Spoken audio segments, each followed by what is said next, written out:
Tuck Everlasting, chapters 12 through 14. Chapter 12.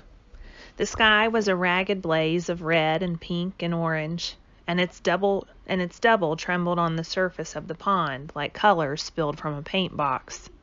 The sun was dropping fast now, a soft red sliding egg yolk, and already to the east there was a darkening to purple. Winnie, newly brave with her thoughts of being rescued, climbed boldly into the rowboat. The hard heels of her button boots made a hollow banging sound against its wet boards, loud in the warm and breathless quiet. Across the pond a bullfrog spoke a deep note of warning. Tuck climbed in too, pushing off, and settling the oars into their locks, dipped them into the silty bottom in one strong pull. The rowboat slipped from the bank then, silently, and glided out, tall water grasses whispering away from its sides, releasing it. Here and there the still surface of the water dimpled, and bright rings spread noiselessly and vanished. "Feedin' time," said Tuck softly, and Winnie, looking down, saw hosts of tiny insects skittering and skating on the surface. "Best time all for fishin'," he said, "when they come up to feed." He dragged on the oars. The rowboat slowed and began to drift gently toward the farthest end of the pond. It was so quiet that Winnie almost jumped when the bullfrog spoke again. And then from the tall pines and birches that ringed the pond, a wood thrush caroled. The silver notes were pure and clear and lovely. "Know what this is all around us, Winnie?" said Tuck, his voice low. "Life. Moving, growing, changing. Never the same 2 minutes together. This water, you look at it every morning, and it looks the same, but it ain't. All night long it's been moving, coming in through the stream back there to the west, slipping out through the stream down east here, always quiet, always new, moving on. You can't hardly see the current, can you? And sometimes the wind makes it look like it's going the other way, but it's always there.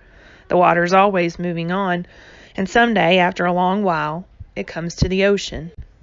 They drifted in silence for a time. The bullfrog spoke again, and from behind them, far back in some reedy, secret place, another bullfrog answered. In the fading light, the trees along the banks were slowly losing their dimensions, flattening into silhouettes clipped from the black paper and pasted to the paling sky. The voice of a different frog, hoarser and not so deep, croaked from the nearest bank. "Know what happens then?" said Tuck. "To the water? The sun sucks some of it right out of the oceans and carries it back in clouds, and then it rains. And the rain falls into the stream, and the stream keeps moving on, taking it all back again. It's a wheel, Winnie.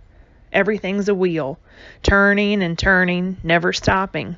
The frogs is part of it, and the bugs, and the fish, and the wood thrush, too.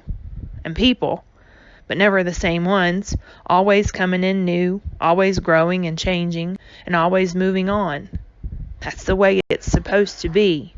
That's the way it is."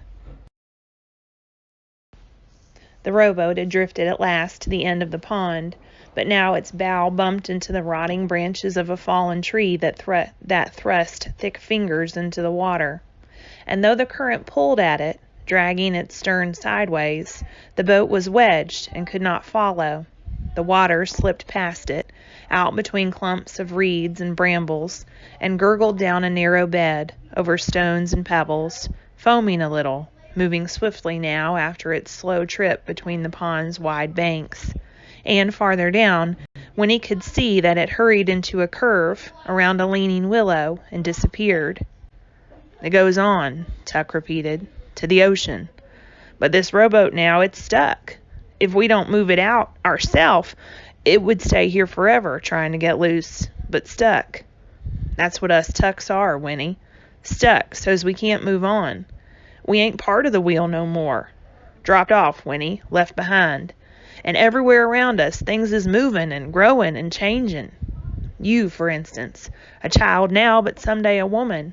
And after that moving on to make room for the new children." When he blinked, and all at once her mind was drowned with understanding of what he was saying. For she, yes, even she, would go out of the world willy-nilly some day. Just go out like the flame of a candle and no use protesting. It was a certainty. She would try very hard not to think of it, but sometimes, as now, it would be forced upon her. She raged against it, helpless and insulted, and blurted at last, "I don't want to die." "No," said Tuck calmly. "Not now. Your time's not now. But dying's part of the wheel, right there next to being born. You can't pick out the pieces you like and leave the rest. Being part of the whole thing, that's the blessing. But it's passing us by, us Tucks. Living's heavy work, but off to one side, the way we are, it's useless, too. It don't make sense. If I knowed how to climb back on the wheel, I'd do it in a minute. You can't have living without dying. And you can't call it living what we got. We just are. We just be. Like rocks beside the road." Tuck's voice was rough now, and Winnie, amazed, sat rigid. No one had ever talked to her of things like this before. "I want to grow again," he said fiercely, "and change. And if that means I got to move on at the end of it, then I want that too. Listen, Winnie, it's something you don't find out how you feel until afterwards. If people knowed about that spring down there in Tree Gap, they'd all come running like pigs to slops. They'd trample each other trying to get some of that water. That'd be bad enough, but afterwards? Can you imagine? All the little ones, little forever. All the old ones, old forever. Can you picture what that means? Forever? The wheel would keep on going round, the water rolling by to the ocean. But the people would have turned into nothing but rocks by the side of the road. 'Cause they wouldn't know till after, and then it'd be too late." He peered at her, and when he saw that his face was pinched with the effort of explaining, "Do you see now, child? Do you understand? Oh, Lord, I just gotta make you understand." There was a long, long moment of silence. Winnie, struggling with the anguish of all these things, could only sit hunched and numb, the sound of the water rolling in her ears. It was black and silky now. It lapped at the sides of the rowboat and hurried on around them into the stream. And then, down the length of the pond, a voice rang out. It was Miles, and every word, across the water, came clearly to their ears. "Pa! Pa, come back! Something's happened, Pa! The horse is gone! Can you hear me? Someone stole the horse!" Chapter 13. Sometime later, the man in the yellow suit slipped down from the saddle and tied the Tuck's old horse to a bar of the Fosters' fence. He tried the gate. It was unlocked. He pushed through and strode up the path to the door of the cottage. Though it was very late now, almost midnight, the windows glowed golden. The family had not gone to bed. The man in the yellow suit took off his hat and smoothed his hair with long white fingers. Then he knocked at the door. It was opened at once by Winnie's grandmother, and before she could speak, the man said quickly, "Ah, good evening. May I come in? I have happy news for you. I know where they've taken the little girl." Chapter 14. There had been nothing for the Tucks to do but go to bed. It was too dark now to go out looking for the horse thief, and anyway, they had no idea when he had done his thieving or which way he had gone. "That beats all, though, don't it, Pa?" said Jessie, "coming up to a person's house and stealing their horse right out from under their nose." "I gotta give you that," said Tuck. "But the question is, was it just some ordinary thief, or was it someone that had some special reason? I don't like it. I got a bad feeling about the whole thing." "Hush now, Tuck," said May. She was spreading a quilt on the old sofa, making it into a bed for Winnie. "You're too much of a worrier. There's nothing we can do about it now, so there's no sense fussing. You got no reason to think there's anything peculiar about it anyway. Come on, we'll get a good night's sleep and figure it out in the morning when we're fresh. Boys, up you go, and don't get talking. You'll keep us awake. Winnie, child, you bed down here too. You'll sleep first rate on this sofa here." But Winnie did not sleep at all, not for a long, long time. The cushions of the sofa were remarkably lumpy and smelled like old newspapers, and the chair pad May had given her for a pillow was thin and hard and rough under her cheek. But far worse than that was the fact that she was still in her clothes, for she had firmly refused the offer of May's spare nightgown, with its seeming miles of faded cotton flannel. Only her own nightgown would do, and the regular bedtime routine. Without them, she was painfully lonely for home.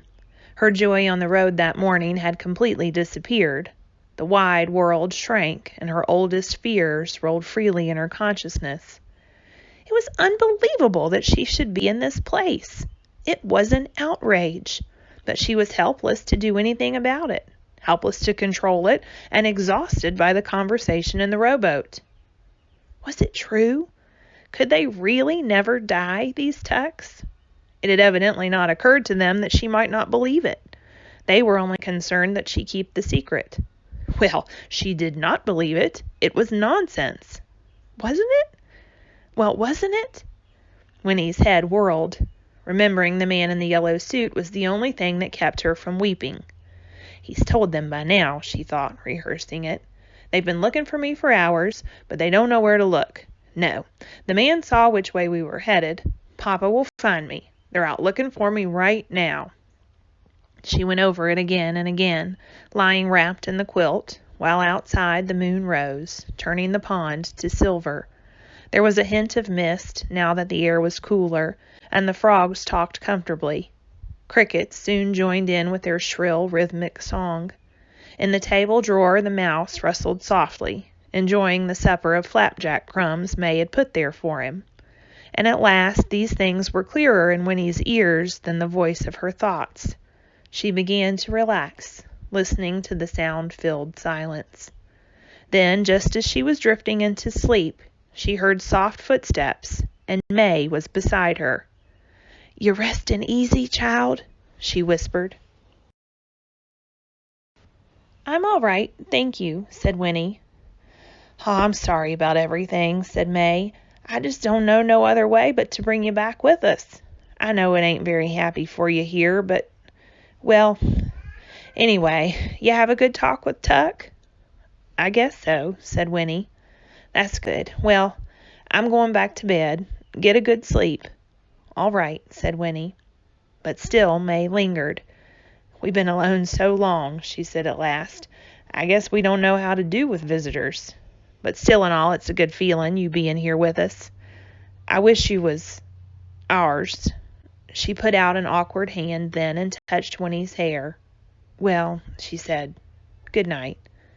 "Good night," said Winnie. Tuck came to a little later to peer down at her anxiously. He was wearing a long white nightshirt, and his hair was rumpled. "Oh," he said, "you still awake? Everything all right?" "Yes," said Winnie. "I didn't mean to go disturbing you," he said, "but I've been laying in there thinking I ought to be setting out out here with you till you went to sleep." "You don't have to do that," said Winnie, surprised and touched. "I'm all right." He looked uncertain. "Well, but if you want something, will you holler? I'm just in the next room. I'd be out here like a shot." And then he added gruffly, "It's been quite a time since we had a natural growing child in the house." His voice trailed off. "Well, try to get some sleep. That sofa there, I guess it ain't the kind of thing you're used to." "It's fine," said Winnie. "The bed's no better or I'd switch with you," he said. He didn't seem to know how to finish the conversation, but then he bent and kissed her quickly on the cheek and was gone. Winnie lay with her eyes wide. She felt cared for and confused, and all at once she wondered what would happen to the Tucks when her father came. What would he do to them? She would never be able to explain how they had been with her, how they had made her feel. She remembered guiltily that at supper she had decided they were criminals. Well, but they were, and yet... And then a final visitor made her confusion complete. There was a creaking on the loft stairs, and Jessie was looking down at her, very beautiful and eager in the faint blue moonlight. "Hey, Winnie Foster," he whispered. "You sleep?" This time she sat up, pulling the quilt around her in sudden embarrassment, and answered, "No, not yet." "Well, then, listen." He knelt beside her, His curls tumbled and his eyes wide. "I've been thinking it over. Pa's right about you having to keep the secret. It's not hard to see why. But the thing is, you knowing about the water already and living right next to it so's you could go there any time. Well, listen. How'd it be if you was to wait till you're 17, same age as me? Heck, that's only 6 years off. And then you could go and drink some, and then you could go away with me. We could get married even. That'd be pretty good, wouldn't it? We could have a grand old time, go all around the world, see everything. Listen, Ma and Pa and Miles, they don't know how to enjoy it, what we got. Why, heck, Winnie, life's to enjoy yourself, isn't it? What else is it good for? That's what I say. And you and me, we could have a good time that never, never stopped. Wouldn't that be something?" Once more Winnie adored him, kneeling there beside her in the moonlight. He wasn't crazy. How could he be? He was just amazing. But she was struck dumb. All she could do was stare at him. "You think on it, Winnie Foster," Jessie whispered earnestly. "Think on it some and see if it don't sound good. Anyway, I'll see you in the morning, all right?" "All right," she managed to whisper in return. He slipped away then, back up the creaking steps. But Winnie sat upright, wide awake, her cheeks burning. She could not deal with this remarkable suggestion. She could not think on it, for she didn't know what to believe about anything. She lay down again, finally, and stared into the moonlight for another half an hour before she fell asleep.